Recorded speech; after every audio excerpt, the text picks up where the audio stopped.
Oh, how they laughed at Stu Sutcliffe's new haircut.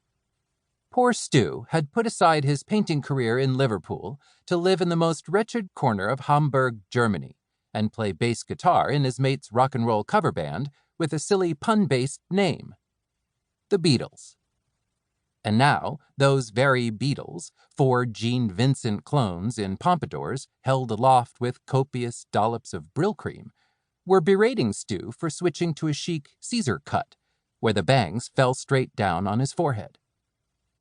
The lads knew who to blame for Stu's sudden makeover: Astrid, his existentialist German girlfriend. She cut his hair to resemble the local art school boys, who were in turn imitating the latest French mode. Stu spent the next few days enduring constant japes for his coiffure, but then came an unexpected turn of events. The youngest Beatle, George, asked Astrid to cut his hair the same way. John and Paul capitulated several months later. While on vacation in Paris, they realized Stu's look would be necessary for picking up bohemian beauties on the left bank. But chasing tail was only an alibi. After time on the continent, John and Paul had lost confidence in their British take on American swagger, and now believed Stu's look would set them apart from the other English rock and roll bands. Despite their initial mockery, the Beatles returned to Liverpool without Stu, but wearing his distinctive mop top.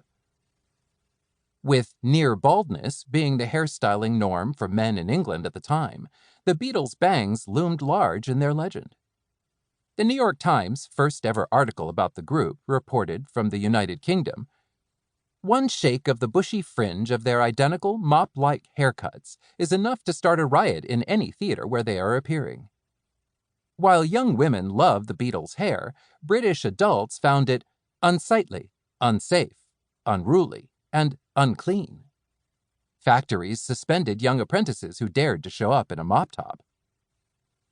As the Beatles planned their first visit to the United States in 1964, what had been mild British apprehension about shaggy hair escalated into full moral panic in America. University of Detroit students formed a Stamp Out the Beatles society to protest the band's un-American haircuts. At the Beatles' first U.S. press conference, the media steered much of the conversation toward grooming. "Do you feel like Samson?" asked one reporter. "That if you lost your hair, you'd lose what you have?" Another asked, "Are you going to get a haircut at all while you're here?" To which George Harrison offered the now famous rejoinder, "I had one yesterday." In the ensuing Beatlemania, companies pumped out 15,000 Beatles wigs a day, which TV hosts Ed Sullivan and Alfred Hitchcock plopped on their heads as a cheap gag. At first, young American men also scoffed at the effeminate mop top, but upon noticing the hairstyle's aphrodisiac effect on young American women, they decided it was time to grow out their crew cuts. As baby boomers brought mop tops into their homes, the British invasion leaped from TV screens to suburbia. Parents hated it. A 1965 Gallup poll found that 2/3 of Americans opposed the Beatles cut.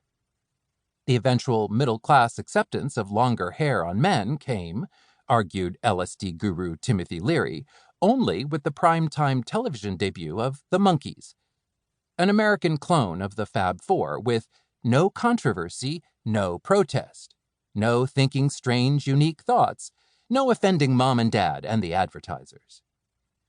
By 1968, parents calmed down, perhaps because such anguish over bushy fringes had become moot. A mop top looked eminently respectable compared with the Beatles' full-length hippie locks.